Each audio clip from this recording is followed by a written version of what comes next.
muy larga donde se va a hablar mucho, si no son ya cosas que conocemos. Ahí está, ya. Comenzamos.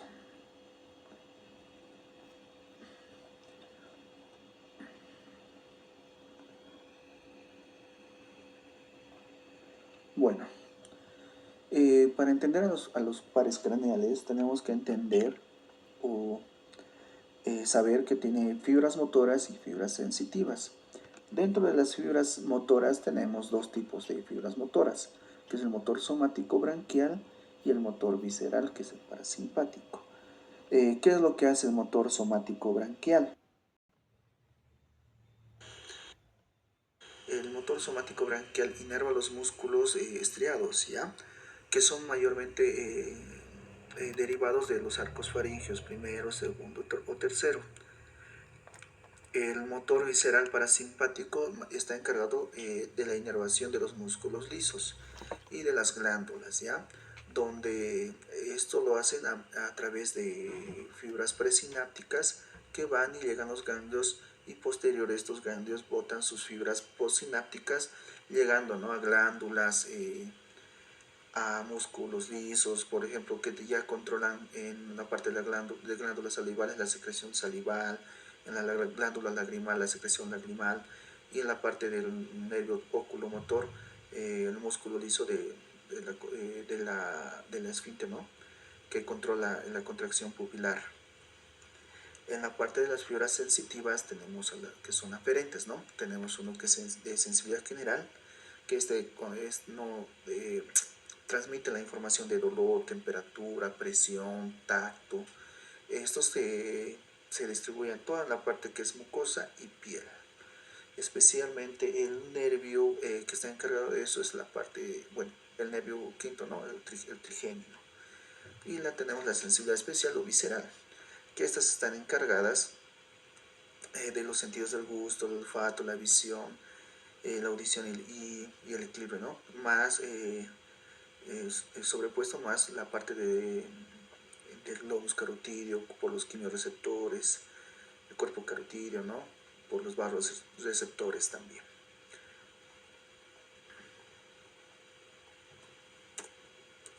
Ahí está.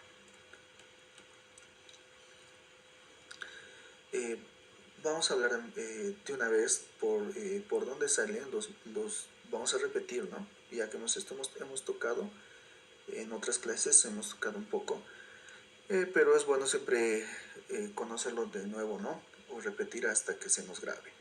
Donde el nervio, el par 1, ¿no?, el nervio olfatorio, de donde emerge hacia la cavidad nasal por la lámina cribosa, ¿no?, por los forámenes que presenta esta lámina cribosa. El nervio óptico, de donde sale de la fosa craneal para llegar a la cavidad orbitaria, por el canal óptico. Y en la parte de la fisura orbitaria superior tenemos cuatro nervios que emergen de la base del cráneo de manera externa, ¿no?, a la cavidad orbitaria. Tenemos el nervio oculomotor o motor ocular común, al troclear, tenemos al abducens y también tenemos a la rama oftálmica del nervio trigémino. Por el foramen redondo sale la rama maxilar del nervio trigémino. Por el foramen oval sale la rama mandibular del nervio trigémino. En la parte del meato acústico interno tenemos dos nervios, dos pares, ¿no?, que salen, que es el nervio facial y el nervio vestibulo-coclear. En la parte de foramen yugular tenemos al nervio glosofaringeo, al vago y al espinal accesorio, y por el canal del hipogloso pasa al nervio del hipogloso, ¿no? Ahí observamos todos el nervio 1, el 2, el 3 que está debajo de esta apófisis del ala menor, el agujero redondo, el agujero oval, el meato acústico interno, el foramen yugular y el conducto o canal del hipogloso.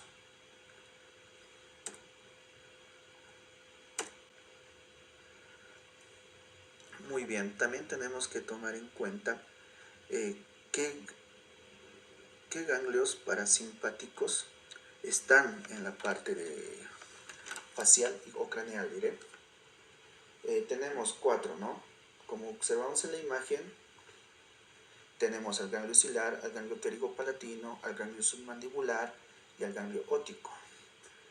Vamos a empezar a hablar sobre el ganglio ciliar, que es este. El ganglio ciliar se encuentra, ¿no?, ubicado entre el nervio óptico y el recto lateral. Está unido al nervio nasociliar, ¿no?, por las raíces sensoriales. Ahora tenemos una raíz simpática y una raíz parasimpática. Como vemos acá, las raíces simpáticas están de azul y las raíces parasimpáticas de rojo. Entonces, la raíz parasimpática del ganglio ciliar viene del ramo inferior del nervio oculomotor o motor ocular común, como observamos acá. La raíz simpática viene del plexo carotidio, que se encuentra, ¿no?, rodeando las arterias carótidas comunes, y posteriormente es la distribución de estas fibras parasimpáticas que se dan posterior a la unión con el ganglio ciliar, se distribuyen, ¿no?, hacia el músculo ciliar, al del esfínter de la pupila, a las fibras simpáticas postganglionares del ganglio cervical superior, al dilatador de la pupila y los vasos sanguíneos del ojo. Todo está relacionado el ganglio ciliar con el bulbo ocular. Posteriormente tenemos al ganglio pterigopalatino. Este ganglio pterigopalatino se ubica en la fosa pterigopalatina. Está suspendido por las raíces sensoriales tanto del nervio maxilar y justo está en la entrada del conducto pterigoideo inferior, ¿ya? Este ganglio pterigopalatino tiene una raíz parasimpática que viene o procede del nervio facial, como observamos acá. Aquí está. Este es mediante el nervio petroso mayor, y este nervio sale a través del conducto pterigoideo. La parte simpática es también un ramo del plexo carotidio, como observamos acá, y donde se distribuye en la glándula lagrimal mediante el ramo cigomático del nervio maxilar, en las partes de las fibras parasimpáticas, ¿no? También la parte simpática postsináptica van desde el ganglio cervical superior, acompañan al ramo nervio del nervio pterigopalatino y se distribuyen por los vasos sanguíneos de la cavidad nasal, el paladar y la porción superior de la faringe. En esos lugares está relacionado el ganglio pterigopalatino. Posteriormente tenemos el ganglio óptico. Bueno, diré submandibular, perdón, el ganglio submandibular. Este está suspendido por el nervio lingual por dos ramos, ¿no?, o raíces sensitivas. Está superior está en la superficie del músculo hiogloso inferior al canal del conducto submandibular. La raíz o la parte parasimpática que está encargada de llegar al ganglio submandibular está dado por el nervio facial, como observamos acá, por la cuerda del tímpano. Y la parte simpática está a cargo de un ramo del plexo cervical carotidio, ¿no? Este está encargado de ir las fibras parasimpáticas al ganglio sublingual, al ganglio submandibular, y las fibras simpáticas del ganglio cervical superior también llegan a estas dos glándulas, ¿no? Posteriormente tenemos al ganglio óptico. Este ganglio óptico está en la cara medial del tronco del nervio mandibular. Está unido por la raíz sensorial entre el tronco y el tensor del velo del paladar e inferior al foramen oval. Así que esto también recibe fibras parasimpáticas del glosofaringio, como vemos acá, por el nervio petroso menor, y la parte simpática recibe o procede del plexo de la arteria meningia media, ¿no?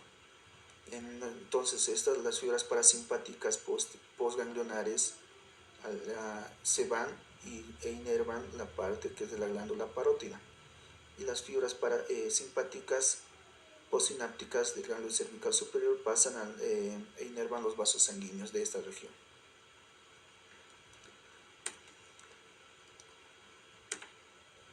Muy bien, ahora vamos a ver los orígenes aparentes de cada nervio. Como podemos ver en esta imagen, se encuentran todos los orígenes aparentes de todos los pares craneales. Por ejemplo, tenemos aquí del nervio del par craneal número 1, que es el nervio olfatorio, que esta nace de la cara inferior del bulbo olfatorio. Esto es el bulbo olfatorio que se posa, ¿no?, sobre la lámina cribosa del etmoides. Posteriormente tenemos el nervio óptico, que aquí vemos al quiasma óptico en todo su esplendor,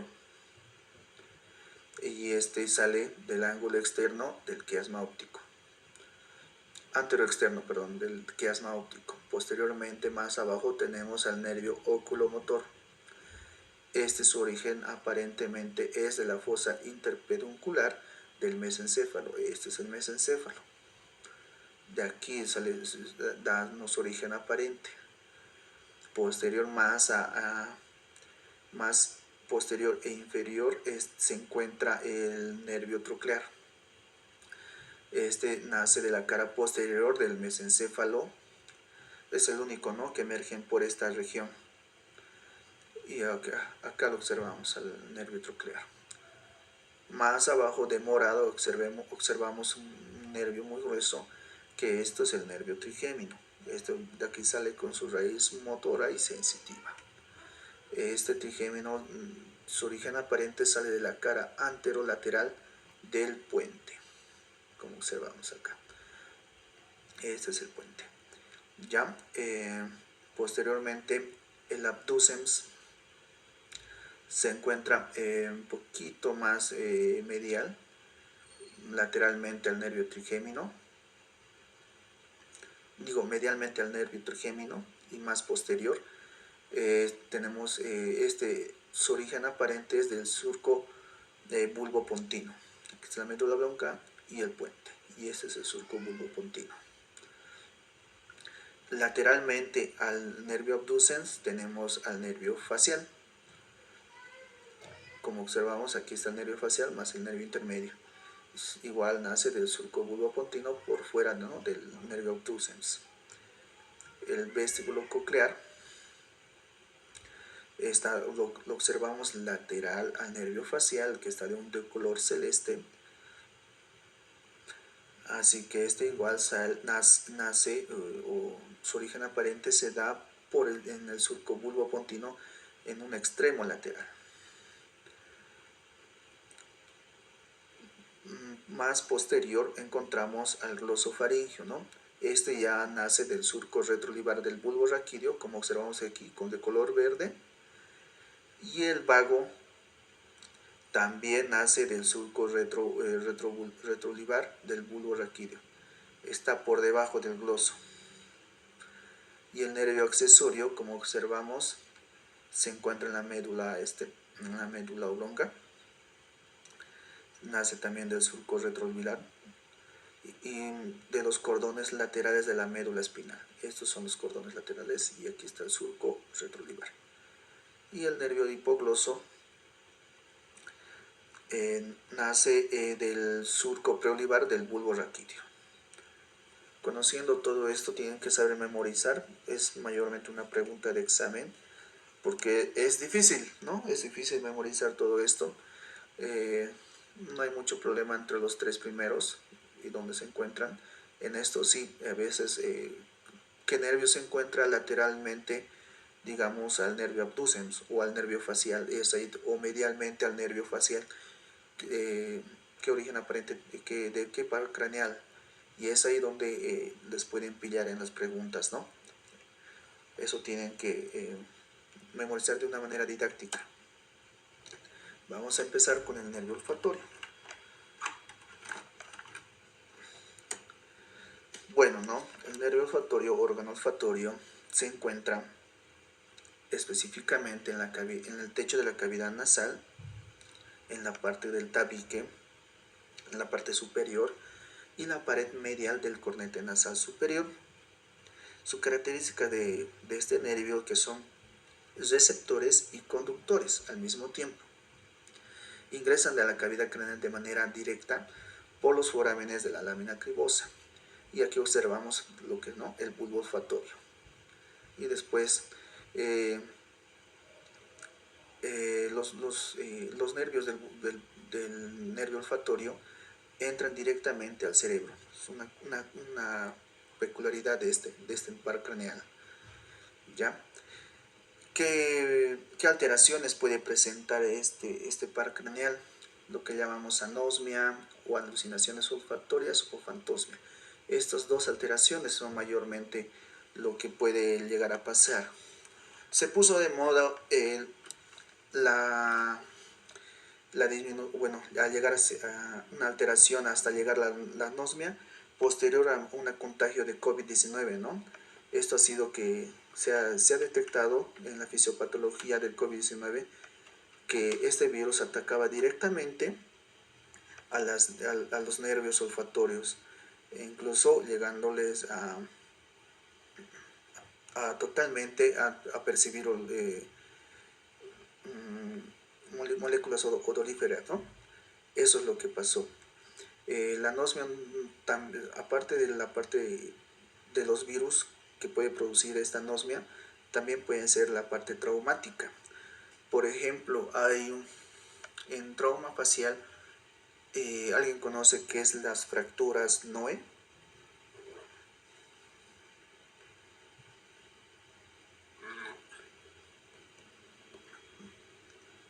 Bueno, las fracturas Noe está abreviado, ¿no? Son fracturas naso-órbito-etmoidal. Así que con un golpe estas tres estructuras están comprometidas. La parte nasal, la parte medial de la órbita y la parte del etmoides más. Y es por eso que a veces después de un trauma pueden llegar a tener anosmia o alucinaciones olfatorias. Mayormente estas alucinaciones olfatorias se dan con característicos olores putrefactos, ¿ya? Pero no huele, no hay una relación externa con el medio ambiente que esté oliendo así, pero las personas pueden sentir. Cuando hay una fractura Noe, puede llegar a provocar esto.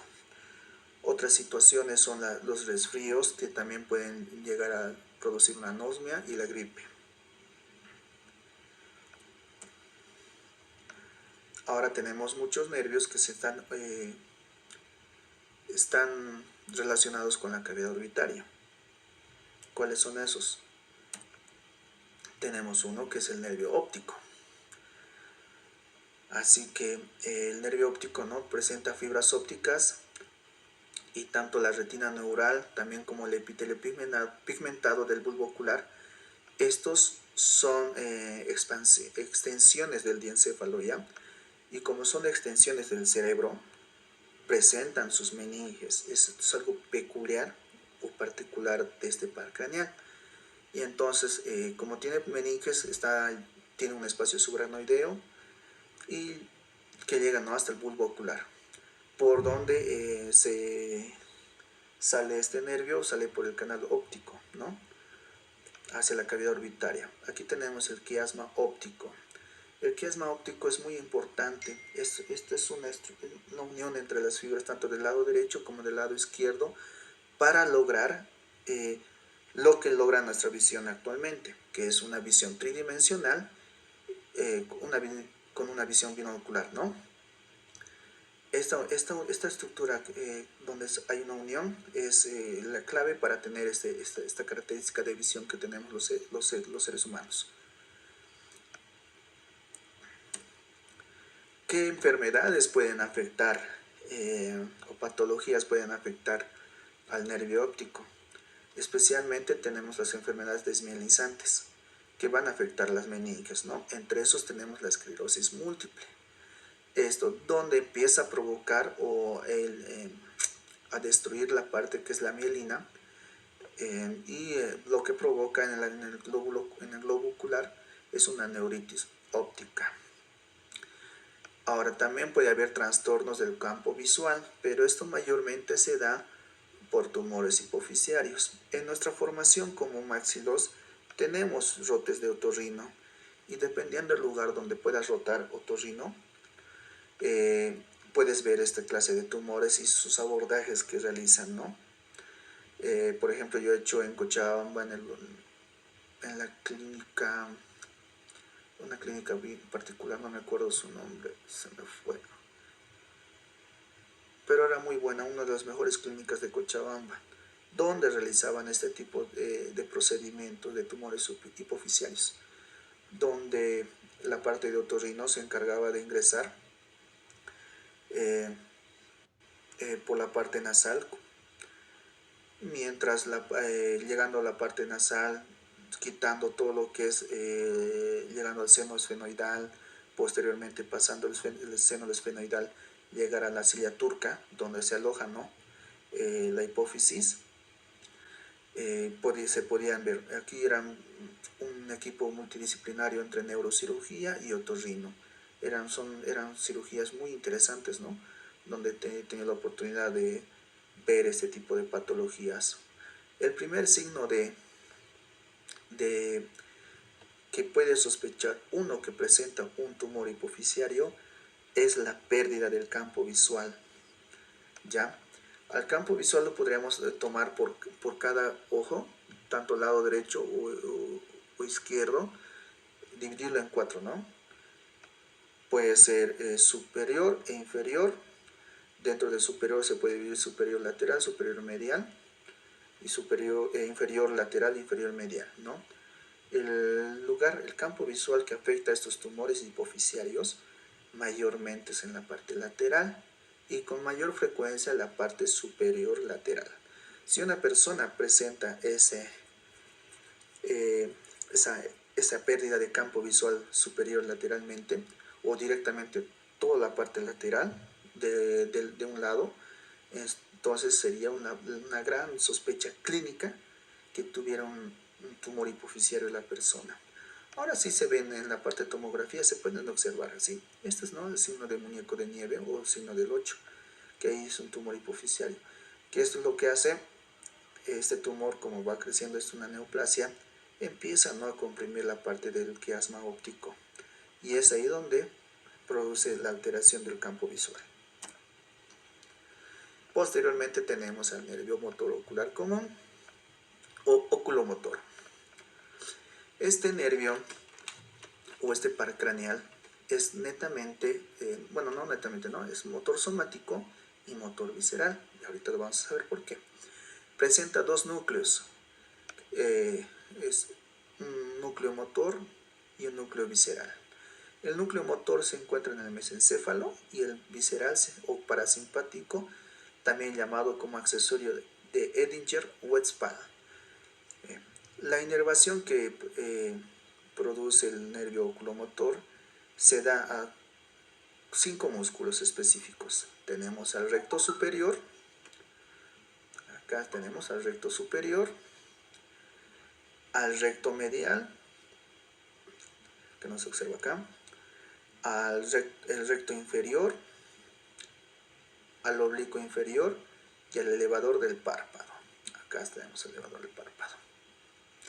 Y la parte de motor o la parte motor visceral o la parte de la inervación parasimpática se le da al ganglio ciliar, ¿no?, que posteriormente va y inerva la parte del músculo liso del esfínter de la pupila. Así que provoca lo que se llama miosis, ¿no?, la contracción de la pupila. También nos ayuda en la parte de la acomodación de la visión. Una vez que entra este oculomotor en la cavidad orbitaria, se divide en 2 ramos, tanto el ramo superior como el ramo inferior. El ramo superior está encargado de inervar tanto el recto superior y elevador del párpado superior, y el ramo inferior, el recto medial inferior y oblicuo inferior. Esto puede ser una pregunta de examen, doctores, tómenlo en cuenta. No se confundan, porque esto sí es fácil, no creo que les pregunte. Pero esto los puede llegar a confundir en los ramos superior e inferior que tienen, ¿no?, el nervio oculomotor.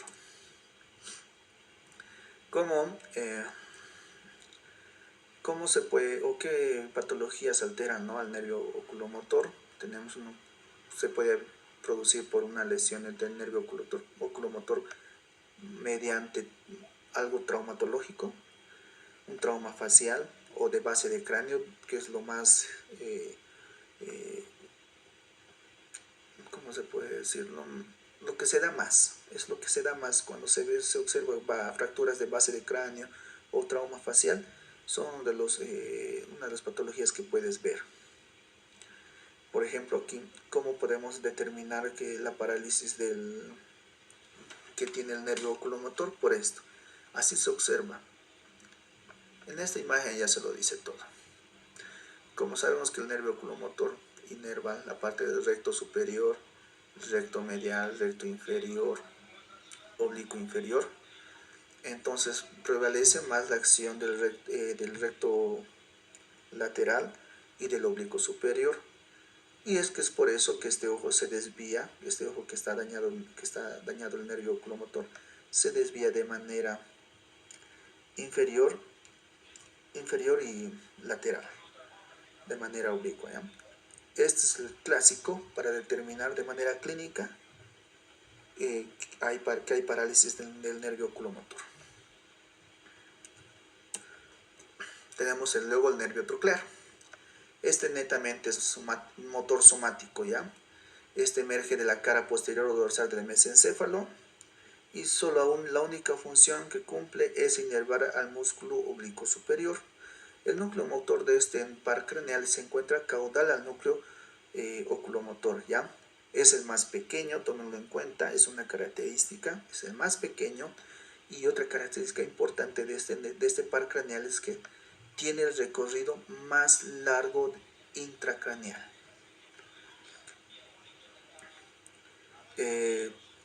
¿Por qué se le llama troclear? Porque, ¿no?, el músculo oblicuo superior presenta una polea o tróclea, de ahí viene su nombre. ¿Cómo podemos determinar en esta patología, bueno, la parálisis del nervio troclear? Como observamos en la imagen, así se ve una parálisis del nervio troclear. Es parecido bueno, es al revés, ¿no?, del nervio oculomotor, que se iba de manera inferior y lateral. En este caso se va de superior y lateral. Así se determina de manera clínica directamente la parálisis de cuál nervio o par craneal se está dando. Posteriormente tenemos al nervio abducens. Este igual es un par craneal motor somático, ¿no? Su núcleo se encuentra entre el puente y en el puente, ¿no? Emerge del puente y la médula oblonga. Tiene una característica este nervio abducens, que tiene el recorrido intradural más largo, o sea que sus recorridos dentro de la dura madre. ¿Desde dónde va? Desde el clivus hasta la fisura orbitaria superior, o sea, vas desde la fosa craneal posterior hasta la fosa craneal media. Realmente es un trayecto muy largo. Esto puede ser una pregunta de examen. ¿Cuál par craneal tiene el recorrido intradural más largo? Ya sabemos que es el nervio abducens, ¿no? La única función que cumple este par craneal es la de inervar al músculo recto lateral. ¿Cómo podemos determinar de manera clínica la parálisis de este nervio, la lesión de este nervio? Como observamos en la imagen. Como vemos acá, ¿dónde se va a desviar el ojito? Hace de manera medial, ya que como hay una parálisis del nervio abducens, que tiene la función que es de llevar el ojo ante una visión lateral, o hacia la región lateral, como ya no hay esa fuerza, toda la fuerza se va hacia el lado medial. Posteriormente tenemos el nervio trigémino. Bueno, ¿no? El nervio trigémino, ¿qué características tiene fundamentalmente o clínicamente? Sería que es el nervio que tiene mayor calibre, ¿ya? Tiene un componente sensitivo somático para la cara y las cavidades nasales, la cavidad oral. El nervio trigémino está encargado o es el nervio del primer arco faríngeo. A esto me refiero que el nervio trigémino va a inervar a todas las estructuras derivadas del primer arco faríngeo. ¿Dónde se presenta su ganglio? Su ganglio es el ganglio trigeminal o ganglio de Gasser. Este ganglio se encuentra en la fosa craneal media, en la fosita de Gasser, que se encuentra en la cara anterosuperior del hueso de la porción petrosa del temporal. De ahí es donde emergen, ¿no?, sus tres ramas principales. La relevancia quirúrgica. Todo odontólogo, todo maxilofacial tiene que saber de memoria el recorrido, qué inerva, qué no inerva. Todo eso tiene que saber el odontólogo o más un maxilofacial, ¿no? ¿Por qué? Porque nos va a ayudar a hacer anestesias tronculares, que es lo que más nos interesa, tanto para la parte de emergencias cuando vienen con heridas faciales, o tanto para realizarnos cirugía oral y no tener inconvenientes por falta de efecto de la anestesia en los pacientes.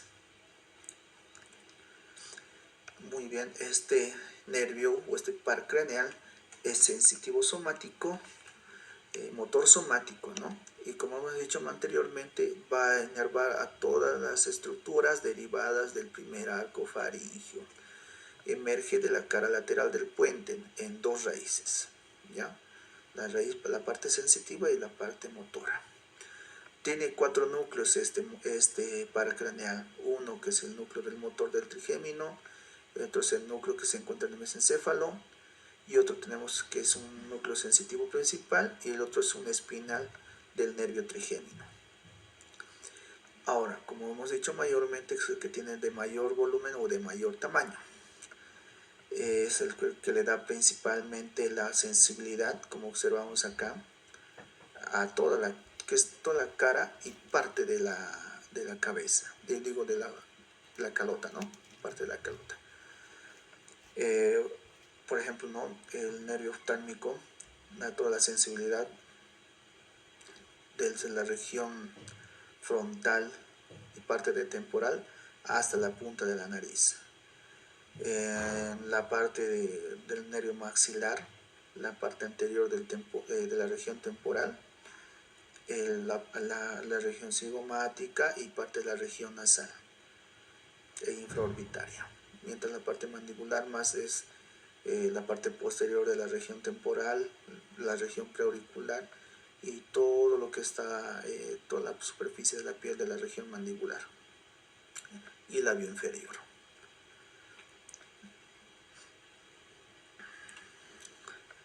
La parte motora que inerva, ¿no? Que son mayormente los músculos de masticación. A eso nos referimos al músculo temporal, al músculo macetero, al pterigoideo lateral, al pterigoideo medial. Dentro de estos vamos a tener al miloioideo, al tensor del velo del paladar, es el único músculo que inerva en la región del paladar, y al tensor del tímpano. La parte del músculo digástrico es bien peculiar. El vientre anterior proviene ¿no? Es derivado del primer arco faríngeo, pero el vientre posterior no. Y vamos a ver quién lo inerva posteriormente, ¿no? Así que esto también es claramente una pregunta de examen. Digamos, quién inerva el vientre anterior del digástrico? Ahí podemos decir que es el nervio mandibular, ¿no?, del nervio trigémino. Y otros, quien inerva el vientre posterior del digástrico seríamos el nervio facial, ¿no? O quienes inervan el músculo digástrico pueden ser la opción, ¿no?, trigémino y el facial.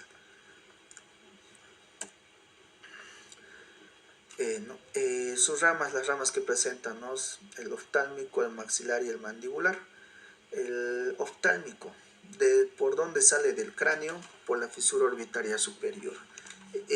Tiene una peculiaridad la parte del oftálmico. Es sensitivo puro, ¿no? Inerva todas las estructuras derivadas del mesodermo paraxial. O sea que estamos hablando de la frente, el cuero cabelludo anterior, el párpado superior y la córnea. El reflejo corneal está a cargo de este nervio, ¿ya? De este nervio. ¿Cómo podemos comprobar el reflejo corneal? Podemos tocar, como hemos visto en semiología, con una torunda de algodón, la córnea. Y ¿no? De una manera rápida se cierra el ojo. A eso nos referimos con reflejo corneal. El nervio maxilar. Este sale del cráneo por el agujero redondo e inerva todos los derivados de la prominencia maxilar del primer arco faríngeo, donde está relacionado con el ganglio pterigopalatino, que es parasimpático, y también participa en la inervación parasimpática de la glándula lagrimal y las glándulas nasales y palatinas en la región maxilar. El nervio mandibular sale de la cavidad craneal por el agujero oval. Que inerva todos los derivados de la prominencia mandibular del primer arco faríngeo, donde tenemos dos ganglios en este sector. Tenemos el ganglio óptico y el ganglio submandibular, y ambos participarán de la inervación de las glándulas salivales, sublingual y submandibular. Ahora, tenemos acá, ¿no? Una lesión del nervio trigémino. ¿En qué sitios podemos tener? En trauma facial, los tres ramos se puede, tanto el oftálmico, el infraorbitario o el mentoniano se puede lesionar. Casi, ¿no? En sus ramas terminales, en la parte de la sensibilidad donde podemos tener. Llega mucho a emergencias. Con tu formación vas a ver que llega mucho a emergencias, heridas, ¿no? En la región superciliar, demasiado, o en cola de ceja, demasiado llega. A veces puede llegar a dañar el nervio supraorbitario, ¿no? Eso hay que tomarlo en cuenta, hay que observar bien y hay que saber ligar también, porque no solamente son nervios, también está acompañado con vasos. De la parte infraorbitaria también, cuando hay un trauma, una LEFOR 2, LEFOR 3 se puede dañar, o una fractura malar con desplazamiento, una maxilar también se puede dañar, y es un signo clínico, ¿no? Cuando hay una fractura maxilomalar, la parestesia de esta región. Cuando hay un trauma y ustedes ven una parestesia, inmediatamente tienen que solicitar una tomografía con reconstrucción 3D para evidenciar la fractura, porque ya es más seguro que tiene una fractura. En la parte del mentoniano no tanto, pero sí por procedimientos odontológicos sí se puede dañar, ¿no? Por cirugía oral. Más he visto que traumas en la región del mentón y del labio, lo que llega mayormente en las emergencias. Ahora tenemos la parte de la neuralgia del trigémino. La neuralgia del trigémino es un trastorno crónico, doctores.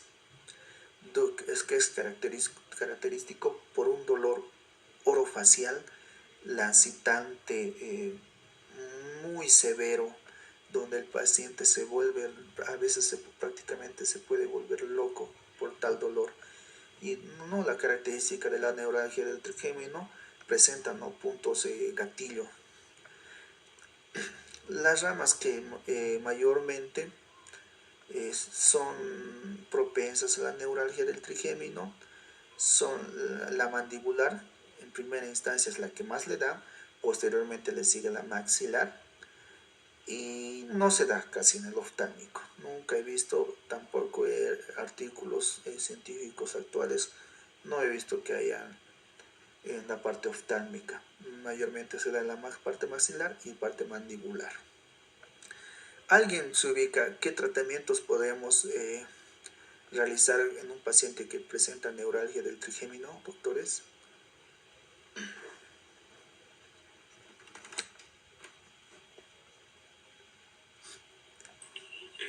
Buenas noches, doctor. Buenas noches. Bueno, hay diferentes tipos de tratamientos, hasta donde yo tengo entendido. Claro, doctor. A ver, díganos, doctor. Hay un tratamiento farmacológico en el cual se receta barbitúricos para inhibir los estímulos dolorosos. Ya. El otro es el quirúrgico, donde se hace un seccionamiento del nervio, punto gatillo. Y si la cosa se pone más complicada, se hace una sección directamente sobre el ramo principal del nervio que genera la neuralgia. Exactamente. Esos son los que conozco, doctor. No, está bien, está muy bien. Está muy bien, doctor. La parte quirúrgica, la sección del nervio, se realiza, no es que no. Pero hay que, antes de llegar a eso, tenemos que hacer otros tipos de tratamientos. Por ejemplo, la parte medicamentosa, lo que has referido, está bien, es lo primero que podríamos dar. Por ejemplo, lo que damos es la carbamazepina. ¿Conoce, doctor, la carbamazepina? Es un barbitúrico, si no me equivoco, ¿no, doctor? ¿O me estoy equivocando?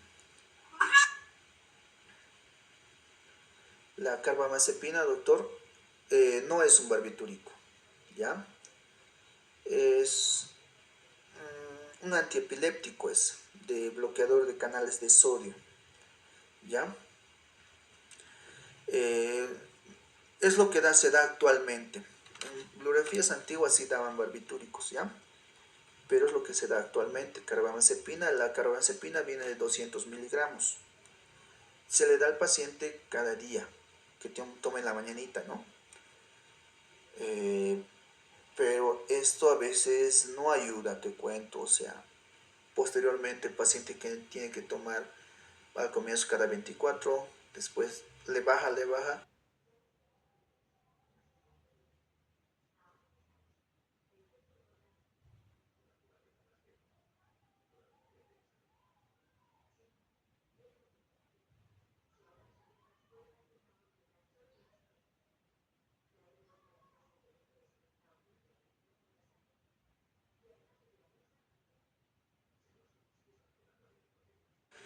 y se vuelve medio resistente al tratamiento. Posterior ya empieza a cada 12 horas, cada 8 horas y así. Nosotros practicamos esta terapia medicamentosa más infiltración de anestésico en la rama que presenta la neuralgia. Eso es lo que hacemos y eso ayuda demasiado, ¿no? Es paliativo, les ayuda. La sección a veces es lo malo de la sección. El nervio, se sabe que científicamente en los artículos se ha visto, se ha comprobado que la regeneración de los nervios periféricos puede llegar hasta 1 milímetro. Y si no se llega a la regeneración de manera directa con el nervio seccionado, este va a tener algunas pequeñas ramas que van a conectar y que igual van a seguir provocando la neuralgia. Es bien complicado tratar una neuralgia, la verdad, doctores. Eh, esa cirugía radical que se hace cerca de la base del cráneo, eso ya lo hacen los neurocirujanos, nosotros ya no lo hacemos. Yo no he conocido en Bolivia, no sé si habrá algún neurocirujano que lo realice, pero sí, con esas medidas paliativas nosotros podemos controlarlo, pero no llegamos a erradicar completamente la neuralgia del trigémino. Es un área muy compleja. Eso. Vamos a ir avanzando. ¿Qué? Doctor, una consulta. La infiltración con anestesia. Sí. Eso hay que se los realizan o los realizan ustedes los máximos, eso es en el punto gatillo de la neuralgia. Mira, el punto, la neuralgia lo puedes tener en el nervio mandibular. El punto gatillo puede estar en el labio inferior. ¿Me entiendes? Nosotros, ¿qué hacemos? Directamente una técnica de SPICS podemos colocamos mayormente 10 ml en el sector para que se entumezca el nervio. Los pacientes vienen cada 2 semanas, cada una semana a hacerse infiltrar. Y es una forma de paliativa de sobrellevar esta patología. No sé específicamente en el punto gatillo. No colocamos justo específicamente.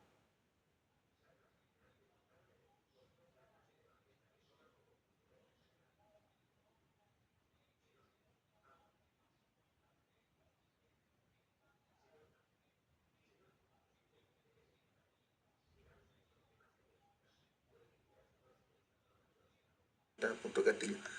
Ya, solamente es la anestesia es troncular.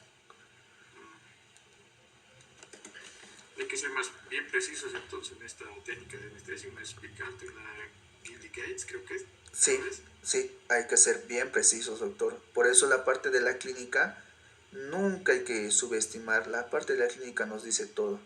Si está aquí el sector, entonces ya sabemos que es un mandibular y llevamos ahí. Si es un infraorbitario, igual tenemos que llegar hasta ahí y ponerlo, ¿no? Y como te digo, cada 2 semanas, cada una semana vienen los pacientes a hacerse inyectar, acompañado de su carbamazepina. Con eso se controla. El paciente está totalmente agradecido con ustedes. Pero como le digo, hemos tenido casos con lo que llegan después de mucho tiempo, son resistentes. Ahora hay otra terapéutica que es colocar alcohol, pero eso puede provocar otro tipo de complicaciones. Hay que ser más precisos todavía si con el alcohol es más preciso porque te pueden llegar a necrosar el área y demás. Es un poquito complejo.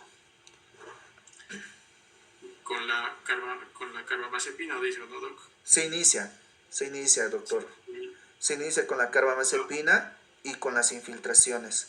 Y te apuesto que el paciente va a dormir bien, va a descansar, por meses lo puedes tratar así y va a estar bien. Y al final, como no se, al final de pasa algunos que no se controlan, que son resistentes a la medicación, incluso a las infiltraciones, y ahí sí se programa una sección del nervio. Con la pregabalina. Con la pregabalina 200 miligramos cada 24. ¿Se puede combinar con la carbamazepina eso? No, la pregabalina no lo combinamos. No hay sustento científico para combinarlo, doctor. Aunque es, ¿no?, para dolores neuropáticos, ¿no? Lo más efectivo es la carbamazepina.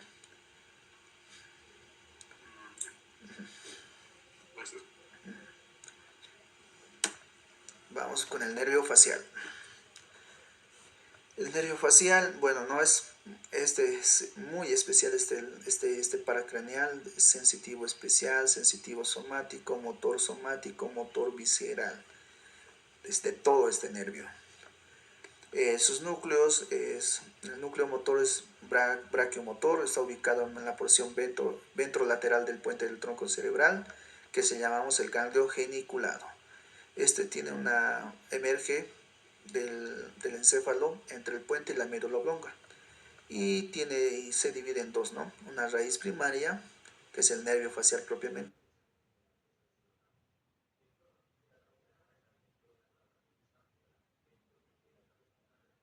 dicho, y el nervio intermedio, ¿no?, que transporta fibras gustativas, parasimpáticas y sensitivas somáticas. Su recorrido que le da es extenso. Por ejemplo, va desde la fosa craneal posterior al meato acústico interno. Después, dentro del meato acústico interno, llega al conducto facial.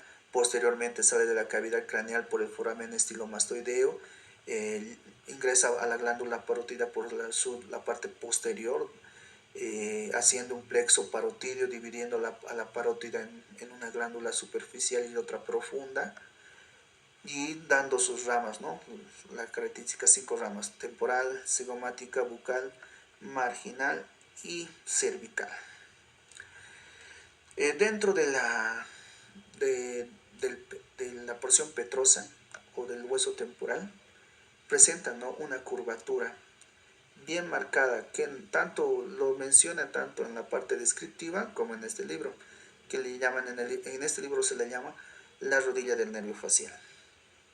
Y es aquí donde se encuentra el ganglio geniculado. Una particularidad de este par craneal es el recorrido que tiene el recorrido intraóseo más largo de los nervios craneales. Hay otra pregunta de exámenes, doctores. Tanto la rodilla como el recorrido más largo intraóseo pueden ser preguntas de examen. Motor somático branquial. ¿A qué se refiere eso? Que va a inervar a todos los músculos derivados del segundo arco branquial. Entonces, ¿cuáles son estos músculos? Tenemos a los músculos de expresión facial y los músculos auriculares, donde está incluido el vientre posterior del digástrico, el músculo estiloideo y el músculo del estapedio. En la parte parasimpática, mediante el ganglio pterigopalatino, ¿qué glándulas llega a inervar? Son las glándulas lagrimales, las glándulas nasales, las palatinas, las faringeas y la glándula submaxilar y sublingual, ¿no? El sensitivo somático, la parte de la sensibilidad, ¿no? La parte que inerva la superficie de la piel, donde se encuentra la parte del par craneal facial en la región auricular. Alrededor de la región auricular es donde hace su inervación en la concha y parte del meato acústico externo. Sensitivo especial, eso nos habla mayormente por la parte del gusto, que es, no, mayormente la parte del gusto viene por las fibras presinápticas de la cuerda del tímpano, ¿no? Y esta se une al nervio mandibular del trigémino, y donde inervan la parte de 2/3 anteriores de la lengua y el paladar blando.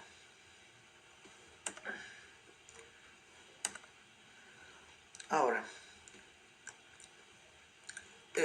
¿no?, como ya sabemos que es la parte de la expresión facial encargado el nervio facial y sus distribuciones, ¿no? Rama temporal, cigomática, bucal, marginal y cervical. Hay que tomar en cuenta esto, si ustedes se lo saben muy bien, esto es didáctico por si acaso, doctores, no es tan, sus ramificaciones no es tan, como lo dice en el libro, el par craneal 7 tiene muchas variaciones, incluso en su recorrido. He visto artículos, he leído artículos donde hay unas 4 variaciones de su recorrido, tanto en la región temporal y la región mandibular son las que más se alteran. Hay más variaciones, cosa que cuando tú operas te puedes llegar a encontrar sin querer con la rama temporal específicamente o la rama marginal, que son los nervios más propensos a dañar en una cirugía que nosotros podemos realizar.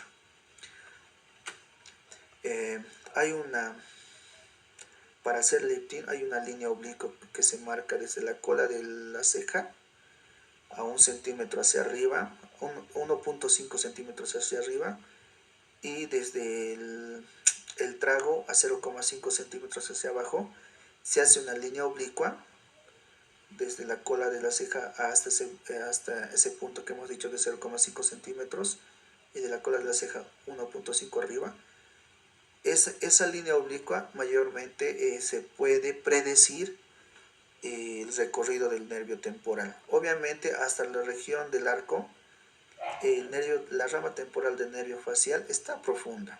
Posteriormente, cuando ya sube vas de manera superior al arco cigomático, es donde se va haciendo más superficial, y es ahí donde se daña el nervio temporal. Ahora, la variación que ahí se presenta en el nervio marginal. En el libro, muchos libros nos dicen que se encuentra, ¿no? Literalmente en el borde marginal de la mandíbula. Está en todo ese recorrido está.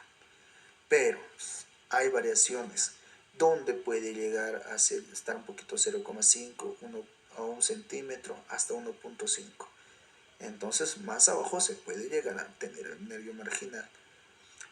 ¿Qué se hace? Los abordajes submaxilares que realizamos, siempre lo hacemos, como se dice, 2 centímetros abajo o 2 dedos. Hay cirujanos que no entiendo por qué hacen aguaran eso, que directamente 1 centímetro nomás lo toman sin considerar estas variaciones anatómicas. Posteriormente es donde van las iatrogenias, doctores. La anatomía no es para tomarlo en chiste, ¿no? Es por algo nos dicen, y ya está estudiado, hay mucha, ¿cómo se dice? Mucha evidencia científica para saber es que estas variaciones te pueden traer complicaciones. En la parte de la región, cuando hacemos abordajes coronales, nosotros realizamos hasta, ¿no? Toda la parte coronal hasta parte de la región preauricular. Posteriormente, hasta un poquito más abajo del trago, realizamos las incisiones. Decolamos todo y es ahí donde abarcamos cuando hay fracturas, ¿no? Lefort 3, todo eso, y está involucrado más el arco cigomático, es donde hacemos abordajes coronales. Y es cuando abordamos la parte del arco cigomático, hay que volver a colocar a su lugar tanto la región malar como el arco cigomático, es ahí donde también se puede dañar. Hay que saber identificar los nervios en este sector. Aquí, por ejemplo, tenemos, ¿no? Una clásica lesión del nervio facial. ¿Cuál? A ver, doctor, una pregunta facilita. ¿Cuál de los nervios, de qué lado está lesionado el nervio facial?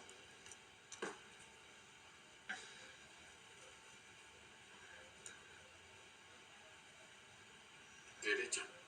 Exactamente, derecha, ¿no? ¿Qué origen puede tener eso? ¿O qué patología se llama eso?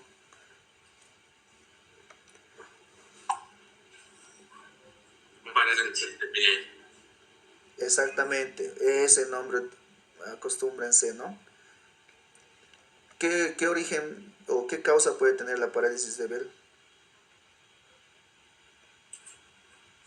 Puede ser viral o traumática. Exactamente. De los virus, ¿cuál puede ser, doctor?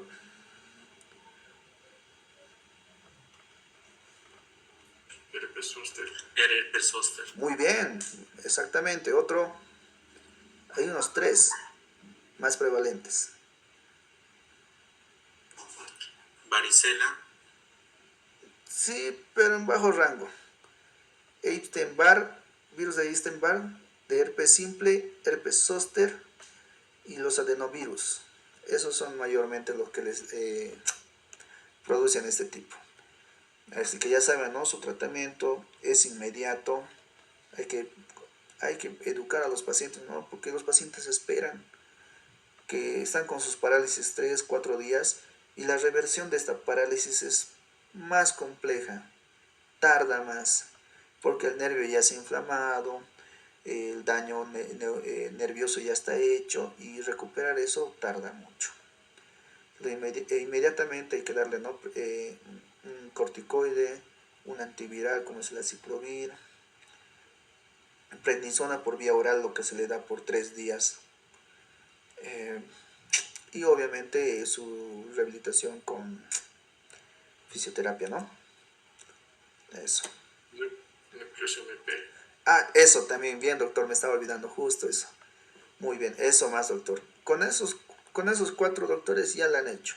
A ese paciente les va a quedar bien agradecido. Ustedes le dan la parte de prednisona, aciclovir y los núcleos, y la parte de la fisioterapia se lo mandan y ya ese paciente se controla fácilmente. Ahora posteriormente ahora vamos a pasar al par craneal vestíbulo coclear.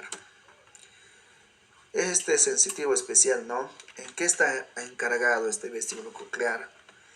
En la parte de la audición, la parte de equilibrio y la parte de los movimientos de aceleración y desaceleración.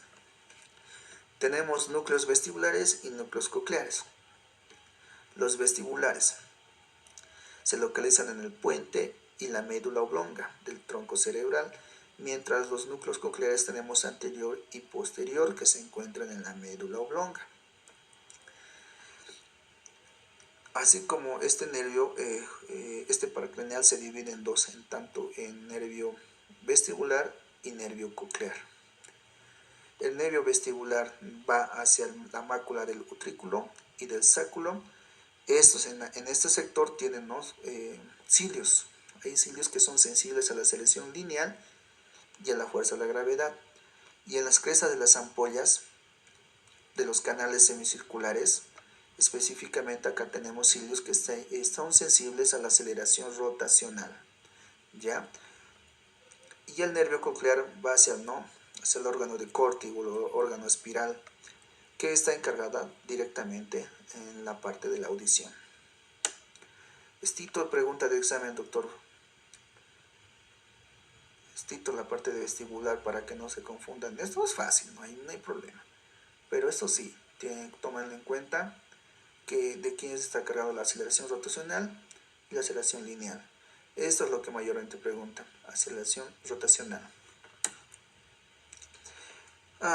Muy bien. Cuando se daña este nervio por un origen traumático puede ser, o ya pueden tener una anomalía congénita, nacen sorditos, ¿no? ¿Alguien sabe qué es la microtia?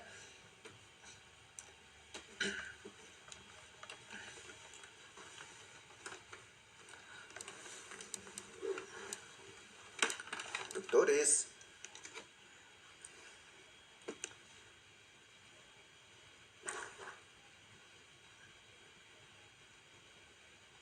Malformación del oído. Sí, exactamente. Eso es la microtia, doctores. En la reconstrucción de oreja se hace con cartílagos. Ya se saca cartílagos de la costillita y se puede reconstruir, se lo deja profundamente en la piel de esa región donde se encuentra la microtia y se puede volver a reconstruir la oreja. El problema, bueno, no el problema, sería la parte clínica. Hay que saber cuándo hacerlo y cuándo no. A veces los pacientitos que presentan esta alteración en el oído, que es microtia, tienen clasificación 1, 2, 3, 4. La parte 4 es donde no se ve nada, siempre solamente es un esbozo de tejido y de piel y cartílago nada más. Hay que saber mediante una audiometría si la parte del donde está la microtia, digamos si es en el lado derecho, si el oído derecho sí escucha. En esos casos vale la pena hacer la reconstrucción, porque después no, posteriormente se pueden colocar, han visto las prótesis que hay hoy en día de silicona, que es muy bonito, que parecen reales. Eso se opta en esos casos. Si el oído no funciona, el oído no tiene función, no te sirve de nada hacer una reconstrucción de la oreja.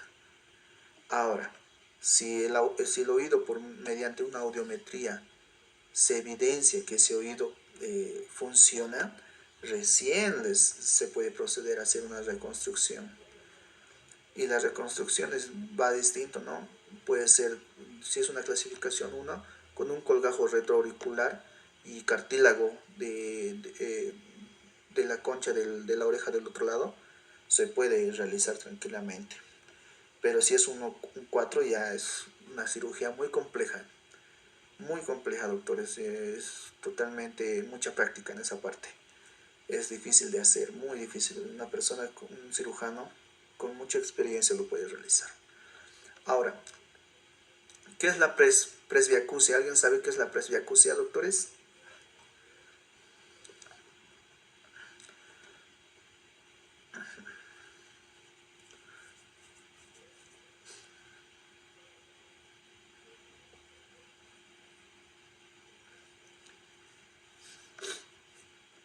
Doctores.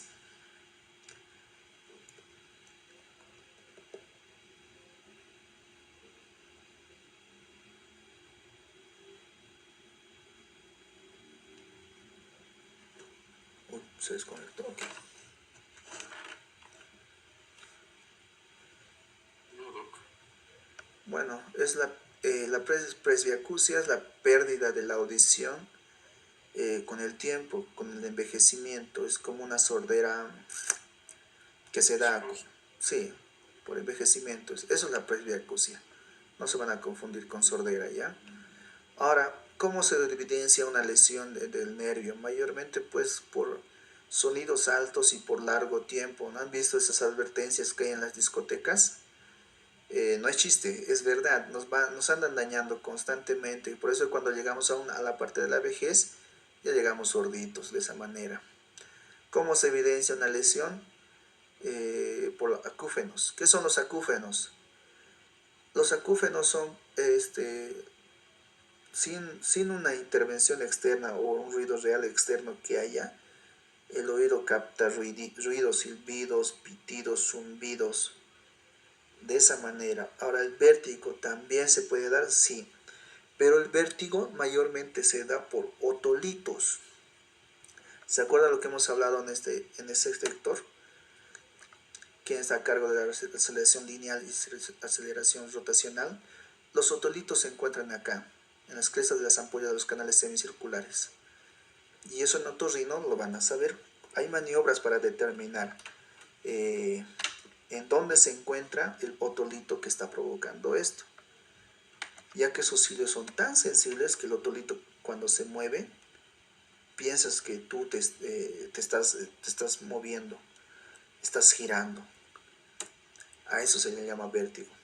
Y tiene su tratamiento, ¿no? También. Ahora vamos por el nervio glosofaringeo. Es el nervio, ¿no? También es un nervio especial que tiene de todo.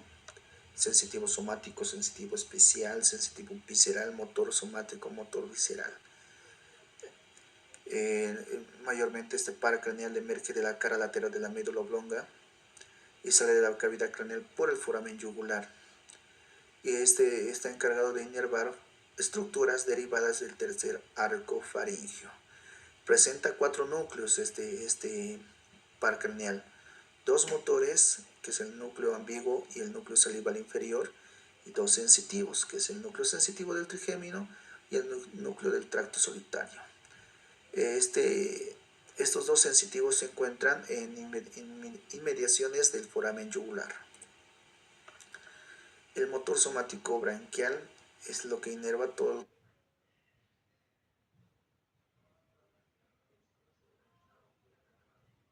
que es el estilo faríngeo, ¿no?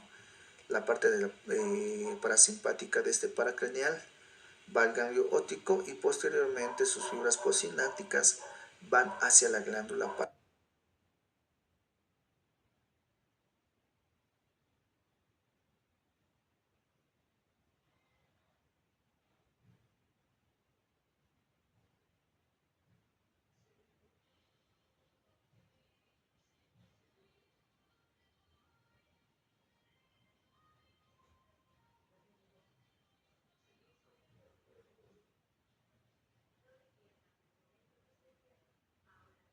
parótida que la inerva, ¿no? Y el nervio somático general va por el nervio timpánico, pasa por el canalículo timpánico y forma el plexo timpánico. Este va a inervar toda la cavidad timpánica, especialmente también la parte interna de la membrana timpánica, el antro mastoideo, la porción posterolateral de la tuba faríngea, los nervios faringios y las amígdalas tonsilares y linguales. También inervan la parte de la bucofaringe, el istmo de las fauces, la tonsila palatina, el paladar blando, tercio posterior de la lengua. Y algo importante de ese amiguito que está encargado, como inerva la parte posterior de la lengua, está encargado del reflejo del vómito, ¿ya? O el reflejo nauseoso que puede llegar al vómito. Eso está encargado de este nervio, este paracraneal, que puede ser una pregunta de examen. La parte de sensitivo especial, ya saben, ¿no? Nos da parte del gusto en la parte del tercio posterior. Sensitivo visceral, a esto nos referimos al sensitivo visceral, ¿no? Ya hemos hablado anteriormente que el ramo carotídeo del glosofaringio inerva tanto el seno, que es el baroreceptor, que se encuentra proximal en la arteria carótida interna, y el cuerpo del o glomus carotídeo, que se encuentra en la bifurcación, que es una, que es una estructura ovoide tipo marrón que se ve, que se observa de manera en vivo, que está encargado de la parte del quimioreceptor.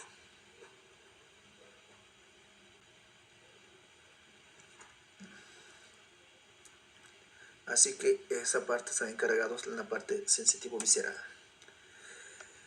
¿Cómo se puede dañar este nervio o en qué caso se puede dañar este nervio? Posterior a una amigdalectomía se puede dañar este nervio, ¿ya? Y una vez dañado, ¿qué nos puede causar?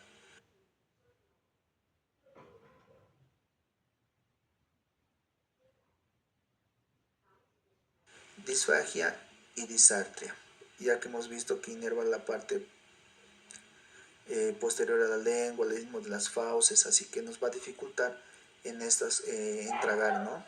Y en hablar.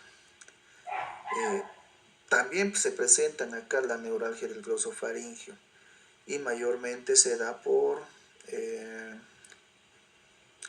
se da por traumas quirúrgicos, también por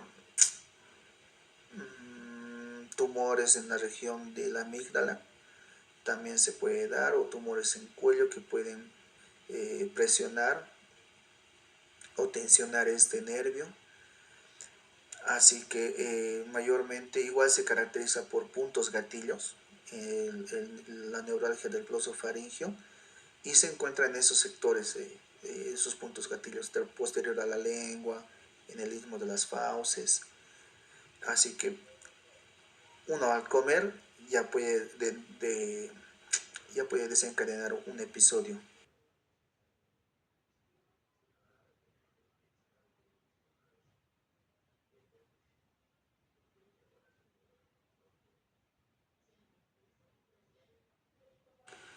de dolor al tragar, al hablar, al toser, al bostezar, al estornudar.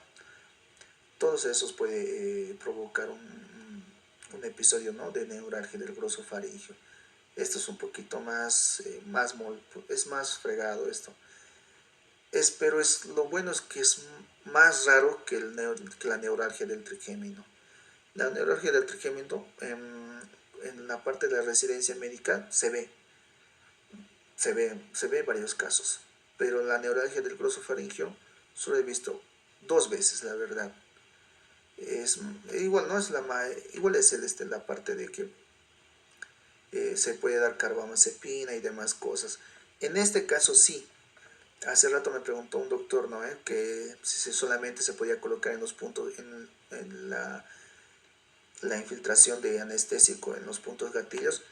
En esa neuralgia del glosofaringio sí. Aquí sí se puede colocar, ya que no tenemos ramas tronculares específicamente que inervan ese sector, ya que es porque son plexos en ese sector. Así que lo mejor que se puede hacer para evitar episodios de dolor se hace en los puntos gatillos, se identifica y se realiza en este neuralgia de glosofaringio. En esta sí se puede hacer directamente en los puntos gatillo. Ahí está. Posterior tenemos el nervio vago. El nervio vago es sensitivo somático. La parte de sensitivo somático va hacia la parte inferior de la faringe, toda la laringe, y está encargada del reflejo de la tos.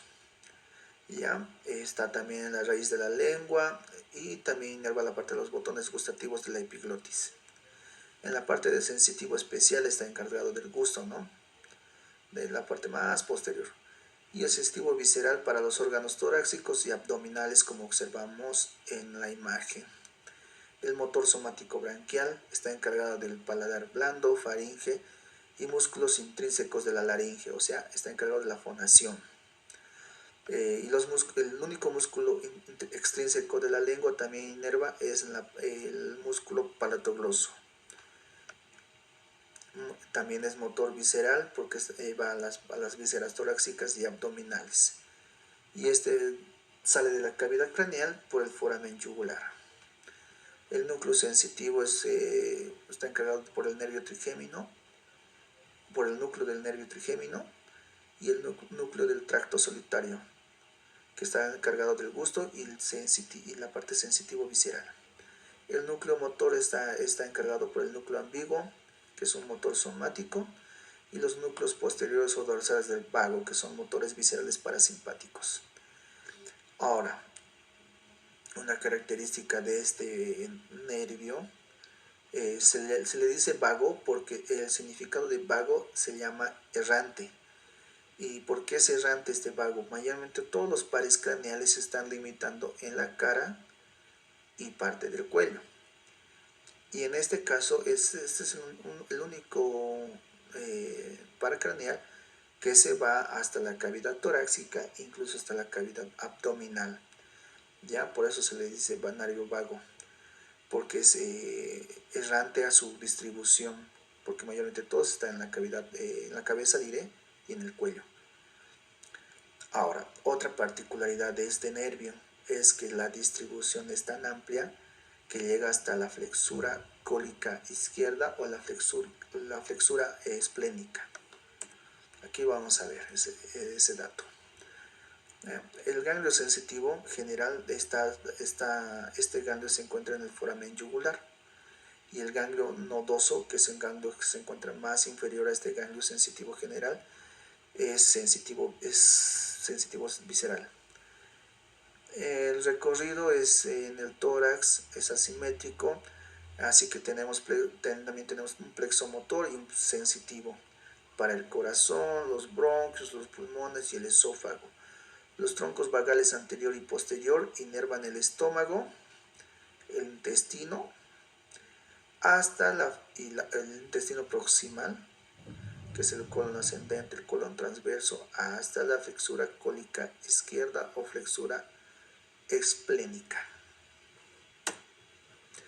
Que puede ser pregunta de examen, doctores. ¿Hasta dónde va? ¿Hasta dónde llega? Bueno, dentro de muchas funciones que tiene, ¿no?, el nervio vago, las más importantes es las que tiene el nervio laríngeo.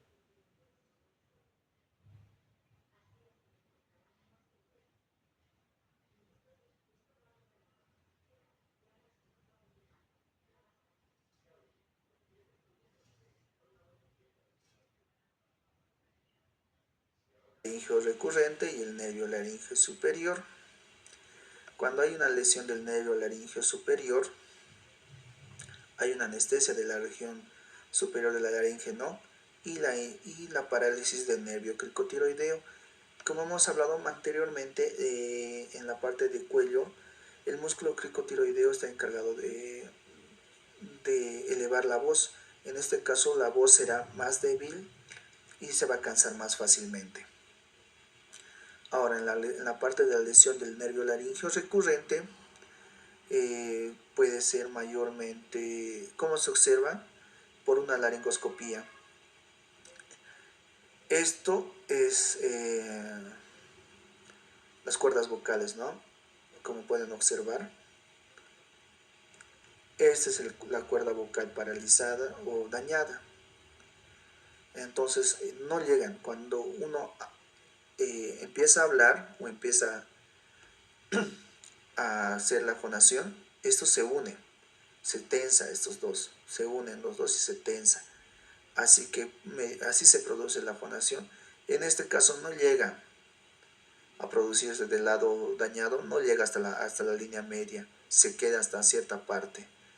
Es muy notorio haciendo una laringoscopia.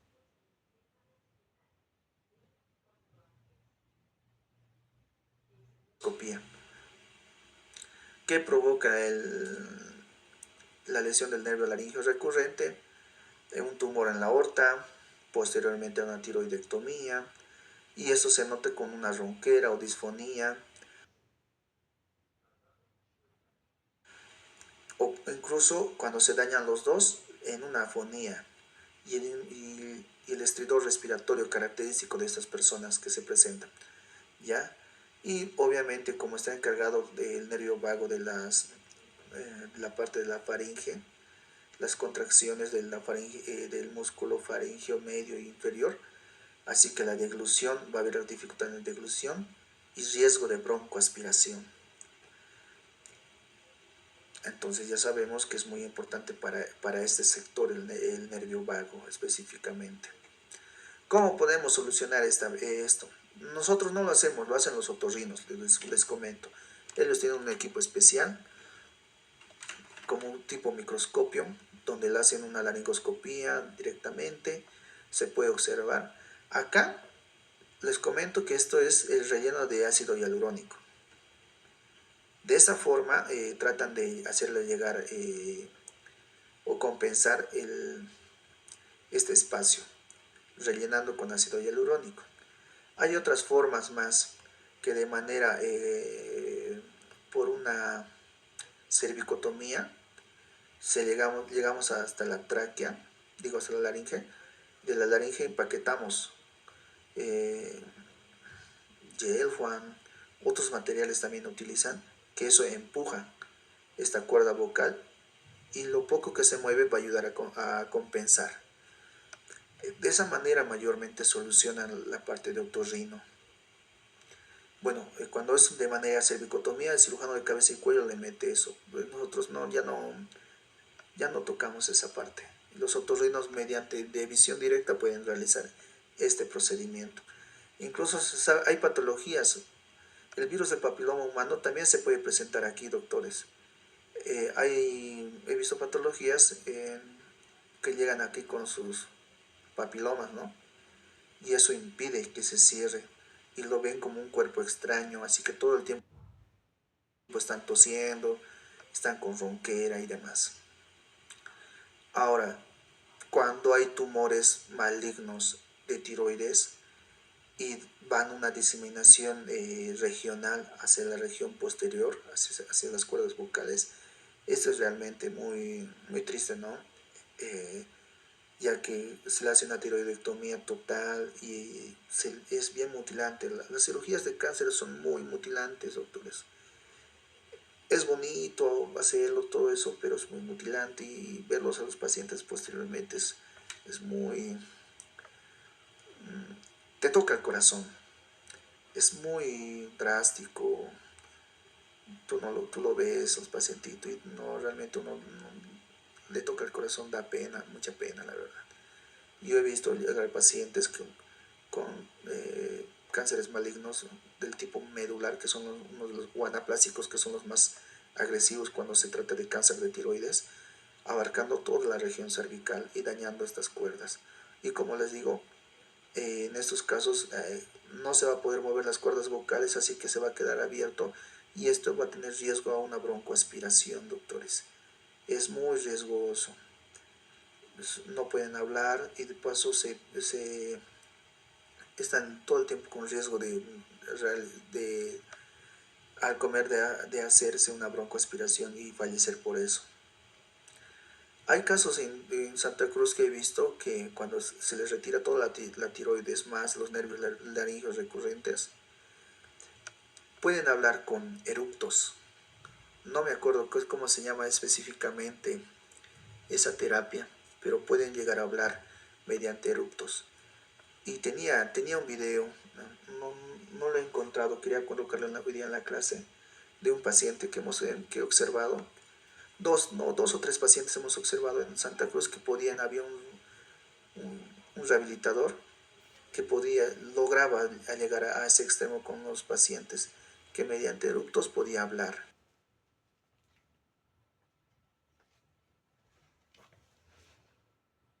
Era de esos casos que solamente en Santa Cruz he podido ver.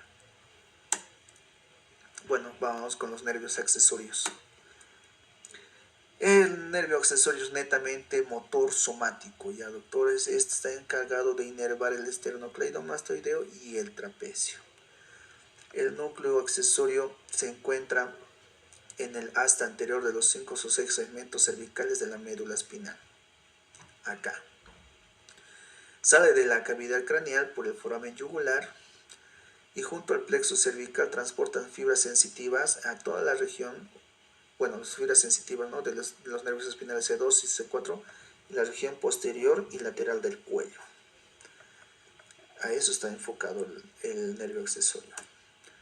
Cuando se daña el nervio accesorio, ¿alguien me puede decir cuál está dañado? ¿De qué lado está dañado en esta figura el nervio accesorio? Derecho. No, doctor. El derecho está bien, está sano.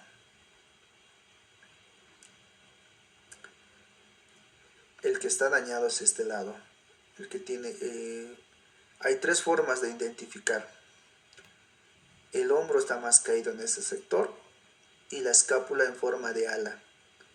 Ahí te das de cuenta que está dañado el nervio accesorio, porque el nervio trapecio ya no tiene ese tono para poder sostener todo esto. Así que literalmente tiene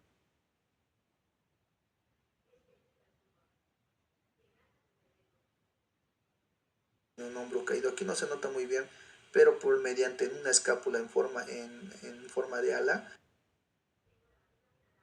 se puede determinar. Hay pacientes que puedes ver realmente todo como si alguien le jalara el brazo, es todo caído, es bien clarito. ¿Cómo puedes llegar a producir esto? Les comento que como hemos hablado sobre las adenopatías que había en la región cervical y donde mayormente se diseminan, ¿no?, en la región 1, 2, 3, 4, 5, 6, según eso. En la región 1, 2, 3, en la región 4 y 5, 3, 4 y 5, que estaríamos hablando por la región supraclavicular, también tenemos ganglios. Y lo que pueden, al hacer una biopsia excisional de estos ganglios, se puede llegar a lesionar el nervio accesorio, lamentablemente. Y se produce el hombro caído, característico de la lesión del nervio accesorio. Posteriormente tenemos el paracraneal 12, que es el nervio hipogloso. Aquí tenemos que es el nervio hipogloso netamente motor somático, ¿no? ¿Qué va a inervar este amigo? Va a inervar toda la parte de los músculos intrínsecos y extrínsecos de la lengua. ¿Qué es la diferencia de los músculos intrínsecos y extrínsecos de la lengua, doctores? Eso ya sabemos y hartas veces les he repetido. A ver, por favor, quiero ver si están atentos.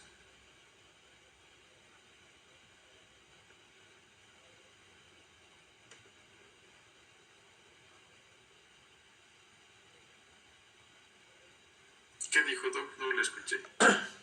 A ver. Ya sabemos que el nervio hipogloso inerva tanto los músculos intrínsecos y extrínsecos de la lengua. ¿Qué función tienen los músculos intrínsecos en la lengua y qué función tienen los extrínsecos?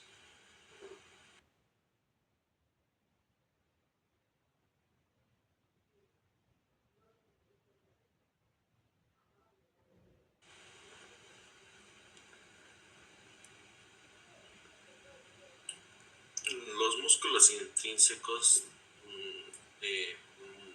manifiestan movimiento de la lengua en el sentido de agrandar o contraer la lengua, mientras que los extrínsecos tienen la capacidad de mover la lengua, Exacto, ya sea para adelante o hacia atrás. exacto, doctor.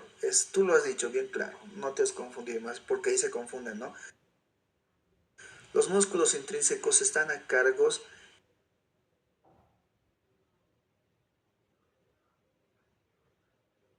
de cambiar la forma de la lengua, aplanarlo, engrosarlo, achicarlo, mientras los músculos intrínsecos están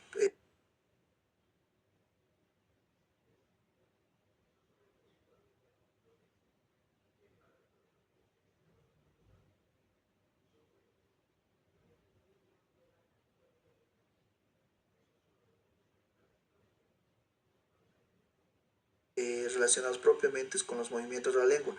Llevarlo hacia adelante, hacia atrás, hacia arriba, hacia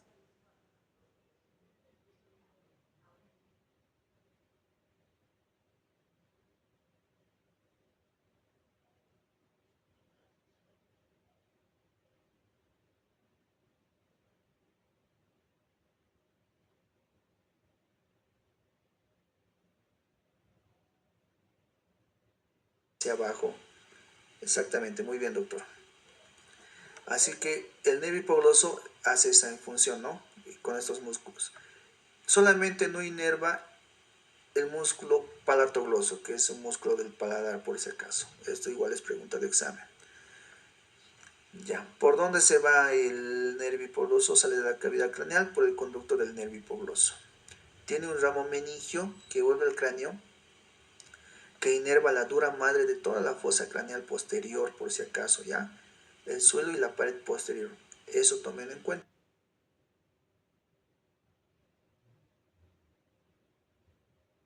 También puede ser una pregunta de examen.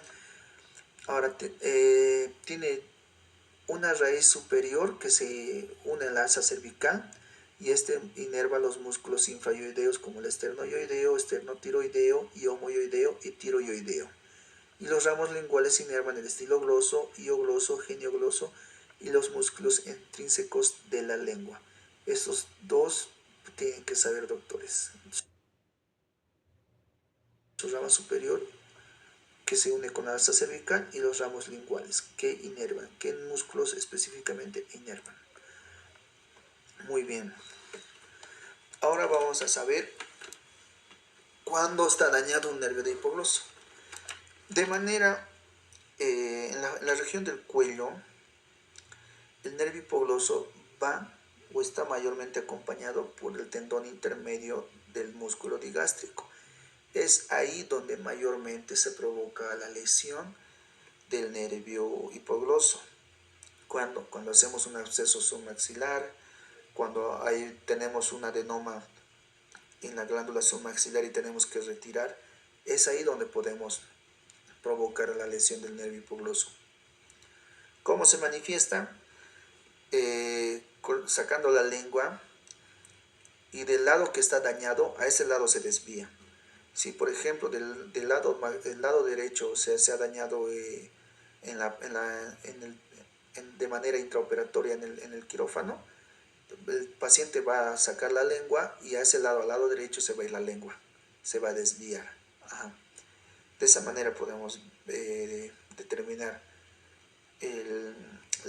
la parálisis o el daño del nervio hipogloso. ¿Alguien sabe qué es el síndrome de Eggle? Este síndrome.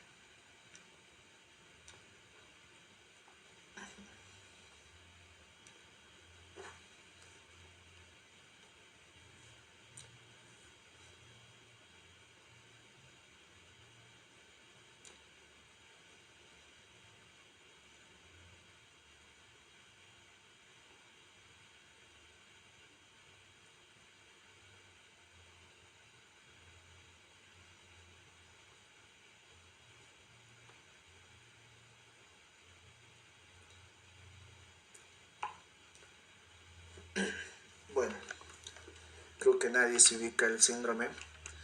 Este síndrome es raro, pero se observa, vas a llegar a observar. Es la apófisis estiloides. Se inserta un ligamento, el estiloideo.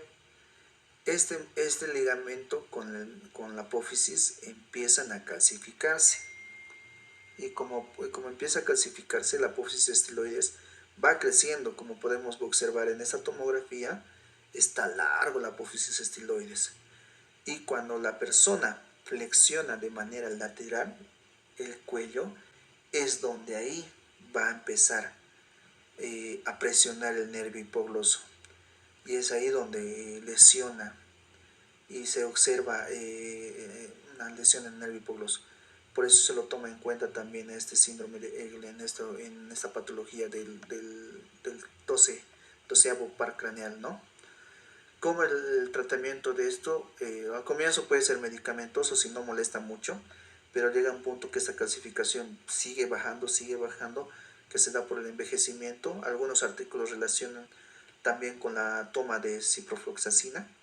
Así que en casos extremos, ¿qué se hace? De manera quirúrgica se ingresa un abordaje submaxilar y retromandibular en conjunto se lo hace esas dos incisiones y bueno, ¿no? Hacemos disecciones, atravesamos el platisma, posteriormente el esternocleidomastoideo y nos vamos hacia la parte posterior y superior y encontramos el apófisis estiloides. Y es ahí donde se le secciona. Una apófisis estiloides normal abarca de hasta 3 centímetros, no más. En este caso debe tener 4 hasta 6 centímetros. Esta apófisis estiloides es prominente en esta tomografía. Eso, doctores. Eso es el síndrome de Eagle. Bueno, eso es todo, doctores. Muchas gracias por su atención. Muchas gracias a los doctores que están atentos, están aprendiendo, es lo que me gusta. Y no se callen, ¿no? Siempre respondan, doctores. Es mejor equivocarse aquí que equivocarse en el examen. ¿Ya? ¿Está bien, doctores? ¿Alguna pregunta que tuvieran? ¿Alguna curiosidad? Doctor, Sí. con la elongación de la apófisis estiloides, ¿esa la van a seccionar a su tamaño original o se queda así nomás? Sí, por eso es el tratamiento, doctor. A ver, miren. Esto es una clasificación que se ha dado. Y digamos, este es del lado izquierdo, ¿no ves? La persona flexiona, hace su rotación lateral hacia el lado izquierdo y es ahí donde le duele, le provoca harto dolor. Así que una vez ingresando se le secciona el hueso, ¿pac? Y se le vuelve a su tamaño natural, que es mayormente de 2.5 centímetros a 3 centímetros exageradamente. ¿Eso era, está bien la respuesta o estabas buscando otro tipo de respuesta, doctor? Porque es la parte quirúrgica. Ahora la parte medicamentosa se le da analgésicos y demás, pero eso ayuda en el comienzo. Posterior con los años, como ha empezado una calcificación, va a seguir progresando esa calcificación. Y doctor, en el tema del lenguaje, el hablar, ¿no le dificulta al paciente?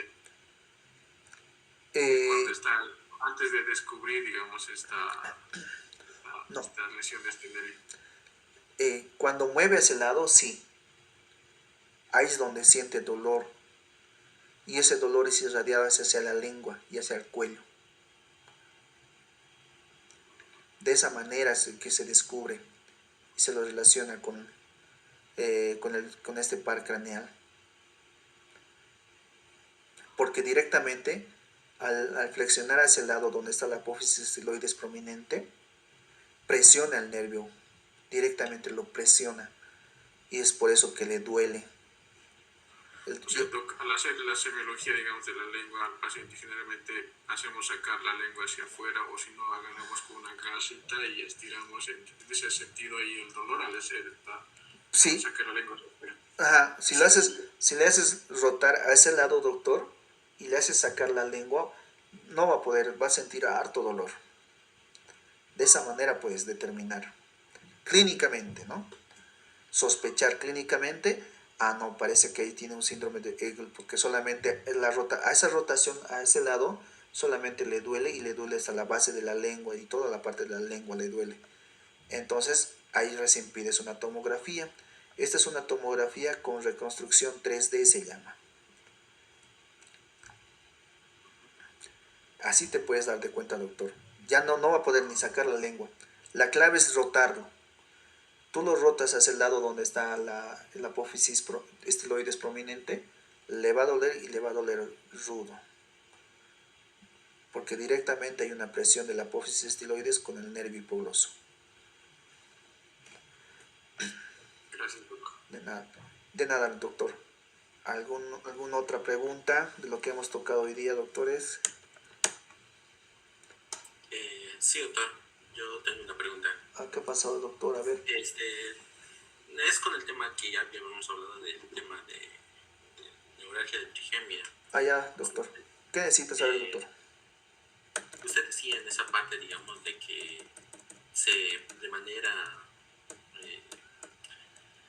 ese es en sí mi duda. Lo que pasa que cuando pasa el evento de la neuralgia en el paciente, usted menciona dos situaciones. La primera es que el tratamiento es inyecciones de anestésico sobre un tronco nervioso para inhibir, digamos, el impulso doloroso del gatillo. Sí. Ahora, mi pregunta en sí es, ¿qué tipo de anestésico se utiliza? Si son los anestésicos que normalmente utilizamos en cartucho o es un anestésico que viene ya en un frasco, y cuál es el anestésico que se utiliza. Y una pregunta más sería ¿Cuál? Primero respóndeme la primera pregunta, te has ido a la segunda. Está bien, doctor. No se preocupe, para eso estamos. En la parte de anestésicos, bueno, ¿sabes lo ideal? Tenemos anestésicos de corta, mediana y más larga duración, donde dentro de esos tenemos más potentes, tenemos la articaína y la bupivacaína, ¿no? Lo aconsejable es la bupivacaína, doctor. Eso es el aconsejable, entre la bupivacaína y la articaína, que se le puede dar. Pero mayormente esos no tenemos en gran porcentaje, ¿no? Porque como les digo, en el tratamiento que nosotros colocamos es de 10 ml, es lo que hacemos la infiltración en el tronco. Así que le tendrías que colocar demasiado. Justamente esa era mi segunda pregunta. ¿Qué cantidad se le colocaba de anestesia? Ajá. Es por eso 10 ml nosotros colocamos, 10 ml a 8 ml se colocamos. Y en esos casos, para que lo cargamos en una jeringa de 10 ml directamente, y es ahí donde inyectamos. Y todo funciona con la anestesia que siempre usamos los odontólogos generales. ¿La lidocaína? Lidocaína. Funciona, pero como te digo, lo mejor es darle un anestésico local de más larga duración, que estaríamos hablando, la bupivacaína es la que tiene más larga duración. La más potente sabemos que es la articaína, ¿no es? Entonces la bupivacaína es la mejor. Ahora, doctores, hay bupivacaína en frascos grandes. En la parte médica hay. ¿Alguien conoce? ¿Alguien ha utilizado? No, la verdad, doctor, yo nunca utilicé bupivacaína. Lo máximo que llegué a utilizar fue articaína. Y esa creo que como una pregunta, una adicionaría, si nosotros en algún hipotético caso en un consultorio vemos un episodio de neuralgia, obviamente como para tratar el dolor hacemos la técnica de anestesia en lo que se pueda, mientras que el paciente nos pueda abrir la boca. Nosotros podemos utilizar el anestésico con el vasoconstrictor, que normalmente viene en el tubo de anestesia que nosotros usamos. Sí, se puede usar, no hay problema. No hay problema. Y si utilizáramos la bupivacaína y utilizáramos otro tipo de anestésico al mismo tiempo, ¿habría algún efecto de necrosis o algo? Necrosis no va a haber, doctor. Combinar no es bueno, porque combinar anestésicos no es bueno, doctor. En ningún caso yo, en mi opinión personalmente, yo no digo que los combinen. Cada anestésico tiene su pH. Y ustedes cuando lo combinan, lo alteran. Y si se altera, su eficacia es menos. ¿Me entienden? Entonces no es bueno mezclarlo. Si vas a utilizar bupivacaína, utilízalo bupivacaína directamente. Todo, esos 8 ml, 10 ml, dependiendo del paciente, ¿no? No hay problema con la toxicidad, no se preocupen. Ahora, si tienen miedo a la toxicidad y no saben manejar una parte o identificar la toxicidad de anestésicos locales, colóquenlo sin vasoconstrictor y están más tranquilos. Porque ahí tenemos. La MEPI. Ajá, la mepivacaína también tenemos, ¿no? Es sin vasoconstrictor. Claro, el miedo sería pues llegar a una arteria y provocar una hipertensión. Exactamente, Eso. sí. Como yo, por eso yo les digo, si tienen ese miedo, entonces no utilicen vasoconstrictor y con eso asunto solucionado. Y la toxicidad totalmente se reduce. Bueno, el riesgo de toxicidad totalmente se reduce, doctor, con eso. No habría problema. Ok, doctor, muchas gracias. Esas eran mis dos preguntas, la cantidad y el tipo de anestésico Sí. ideal. Ahora, si tienes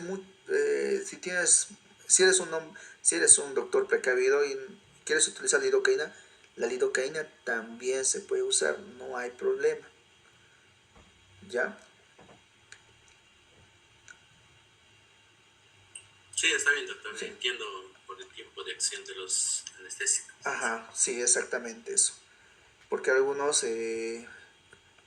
nunca estamos exentos de complicaciones, ¿no? Sí, Y, doctor. ajá, Nunca estamos exentos. cualquier rato nos puede pasar cualquier cosa. Y es así, una hemorragia, un hematoma y yo he visto alguna vez mi compañero, uno de mis compañeros ha provocado un hematoma temporal, les digo.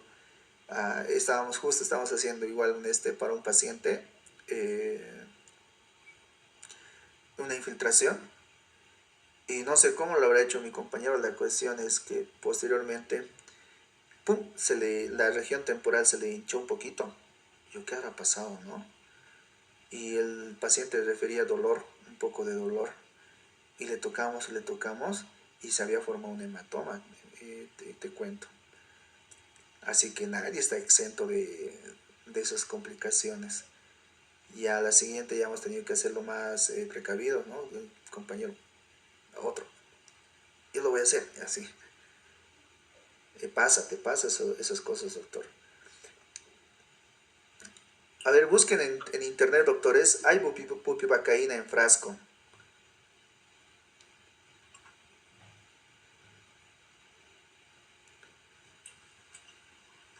Ok, doctor.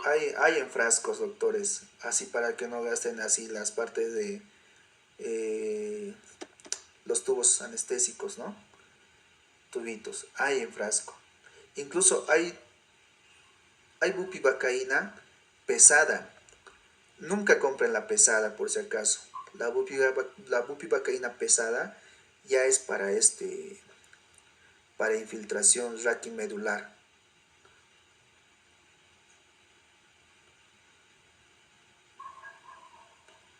No se van a confundir, doctores, con eso. Y la Doctor, dosis, con ese...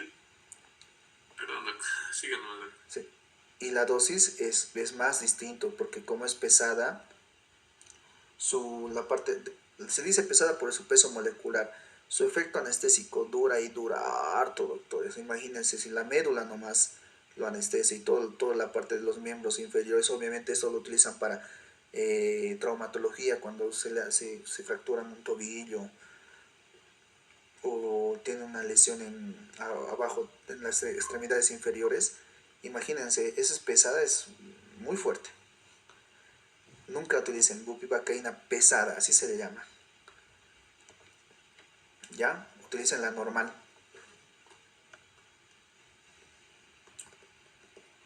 Ok, doctor. Ajá, Bupivacaína ligera. No la pasa. sí, exactamente. Hay. Les voy a mandar al grupo ahorita estoy descargando.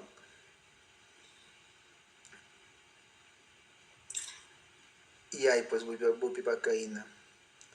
Ahí lo van a ver. Doctor, para el tratamiento de la neuralgia, entonces, lo que nos puede recomendar, o es lo que he entendido, es que se pudiéramos infiltrar en todo caso si no queremos intoxicar al paciente y tener otras complicaciones. Lidocaína. Más su carbamazepina. Más su carbamazepina. No hay problema. ¿Durante cuánto tiempo carbamazepina hay que mantener, doctor? Todos los días tiene que tomar, doctor. Ya que esa neuralgia no va a pasar. Todos los días tiene que tomar el paciente. ¿De por vida? Sí. O hasta un punto que la parte medicamentosa ya no le funcione y la parte quirúrgica directamente hagamos, y recién ahí lo puede dejar, porque ya el tratamiento ya no es medicamentoso, sino quirúrgico. La dosis inicial es 200 miligramos al día, doctor. La dosificación es una vez al día nada más. Una vez al día, cada 24 horas. ¿Eso tiene que ser en la mañana o en la tarde la dosificación de la carbamazepina? En la mañana. ¿Y la infiltración? Y la infiltración también en la mañana. Pero la infiltración se hace 2 veces, una vez cada 2 semanas se hace, doctor, la infiltración. Una vez cada 2 semanas. Una vez cada 2 semanas, suficiente, una vez cada 2 semanas.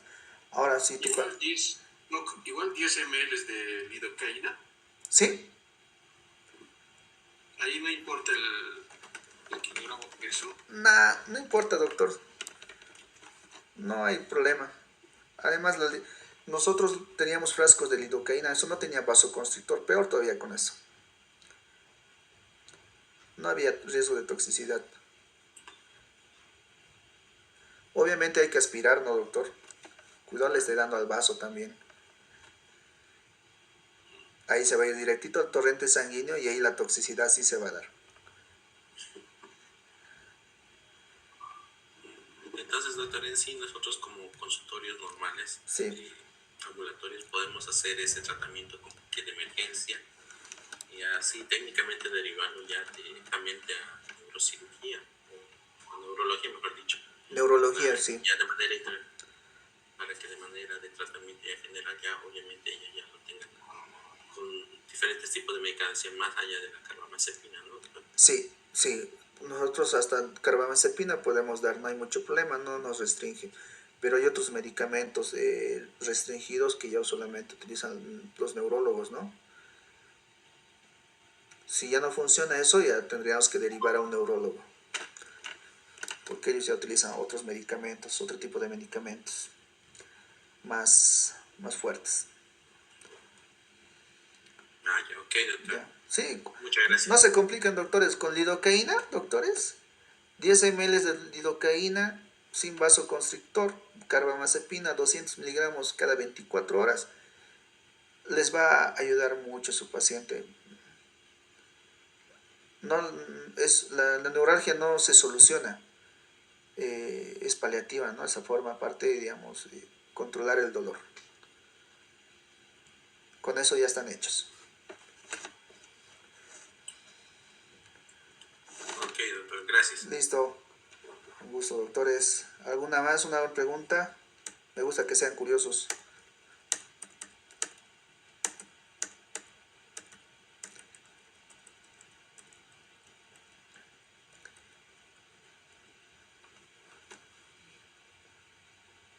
Bueno, no hay ninguna pregunta más. Muchas gracias, doctores. La siguiente clase le va a dar el doctor de cirugía general, el especialista en cirugía general, ya que van a ingresar a la parte de anatomía de tórax, abdomen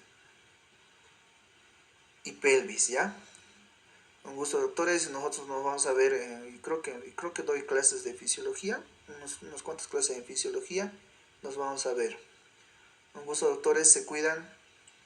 Una preguntita, doctor. Entonces, las siguientes clases de anatomía ya no lo va a dar usted, sino el doctor de cirugía general. Cirugía general lo va a dar. Es porque es parte de tórax, abdomen y pelvis.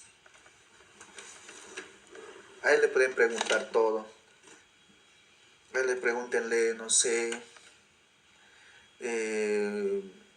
la comunicación de la parte del cuello con el tórax, las fascias con quien se continúa en tórax.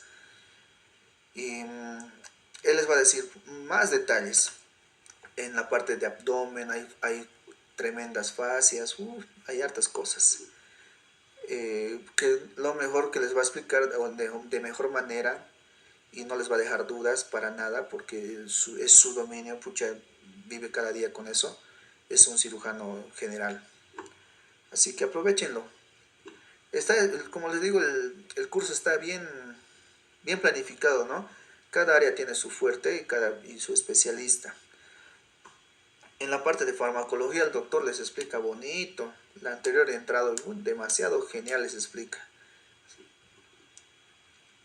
Sí, sí, doctor, el doctor de fármacos nos enseña el tema de anestésicos, barbitúricos, benzodiazepinas. Estaba bueno, ¿no? No, sí, el doctor es muy bueno. El doctor de cirugía general que les va a dar recién, igual es muy bueno. Todos los que les va a dar clases en este curso, todos son especialistas. Los únicos que no son especialistas al momento son los que van a ser residentes, que posteriormente les van a dar los residentes. A ellos también les pueden preguntar, doctor, ¿qué ha entrado? No sé, doctora, ¿cómo ha entrado usted? ¿Qué ha hecho? ¿Cómo ha estudiado? Esos tips también les van a dar ellos. Posteriormente van a dar ellos clases, no sé si en fisiología dan o en cirugía oral, no me acuerdo muy bien. Hay un plan que nos han dado y todo ya está designado, quién tiene que dar qué y demás. Ok, doctor. Sí, No, sí, gracias. ellos son los únicos nomás que no son especialistas, después todos son especialistas. Aprovechen al doctor de terapia, al de cirugía general, también va a haber uno de medicina interna, que va a dar fisiología, el doctor Daniel. eh, es un curso genial, doctor, hay que aprovecharlo. Pregunten, por eso no pregunten todo lo que tengan que preguntar. Y vamos a seguir reforzando. Lo que ustedes no entiendan, le dicen a la parte administrativa. Y la parte administrativa supongo que va a ser clases adicionales para que algún tema que no entiendan se lo pueda reforzar. O ustedes que crean que es más importante se lo pueda reforzar. Eso, pero con la parte administrativa tienen que hablar para que nos informen a nosotros, cada especialista, ¿no?, que ha dado el tema. O sea, entonces tenemos la posibilidad de pedir más clases de una materia en específico. Entonces, doctor, Claro, sí, sí, al final va a haber clases de reforzamiento y ahí creo que tienen que pedir, si no me equivoco es al final.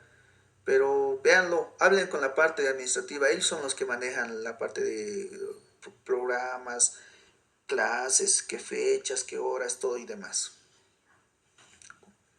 Tienen el número, tienen que hablar con la doctora. Ok, doctor. Listo. Yo lo voy a tomar en cuenta, la verdad. Sí, pues porque con ella nomás tienen que hablar. Ella organiza y nos ordena, ¿no? Así es. ¿Ya? Estoy loco. Listo. Un gusto, doctores. Buenas noches. Hasta en Doctor, otro. antes se me ocurre una pregunta. ¿Qué posibilidades hay de poder ir a conocer donde usted trabaja ahí en el hospital de tercer nivel para ver el manejo de internación